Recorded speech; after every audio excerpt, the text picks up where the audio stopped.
Saudara, sebuah mobil dinas sosial menabrak pesepeda di Kota Makassar. Usai menabrak, pengendara mobil langsung kabur.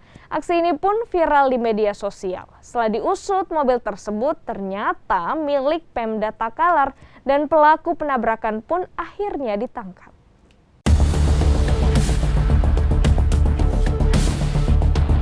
Rabu 28 Juli, mobil dinas sosial yang diketahui milik Dinas Sosial Kabupaten Takalar menabrak seorang pesepeda di Jalan Nusantara, Makassar. Mobil sempat oleng ke kanan sebelum menabrak rombongan pesepeda yang melintas dari arah berlawanan. Bukannya berhenti dan menolong, mobil berplat merah ini justru tancap gas dan kabur dari lokasi kejadian.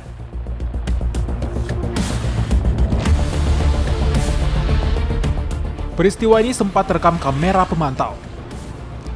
Korban yang diketahui bernama Muhammad Ridwan menderita luka-luka di bagian wajahnya dan menjalani perawatan di rumah sakit. Ya, kalau kita lihat dari CCTV, ya agak sedikit melenceng ke jalur sebelah kanan. Ya, kalau kita lihat.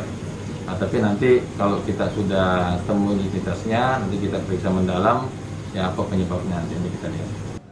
Setelah memeriksa hasil rekaman kamera pemantau dan memeriksa sejumlah saksi di lokasi kejadian, polisi kemudian menangkap pelaku yang diketahui merupakan sopir Kadinsos Kabupaten Takalar berinisial S.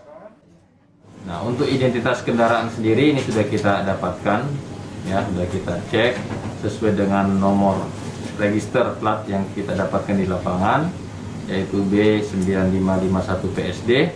Setelah kita cek, ini memang milik daripada Kemensos. Pelaku kini menjalani pemeriksaan intensif di Mapolres Pelabuhan Makassar dan terancam hukuman 3 tahun penjara. Tim Liputan, Kompas TV, Makassar.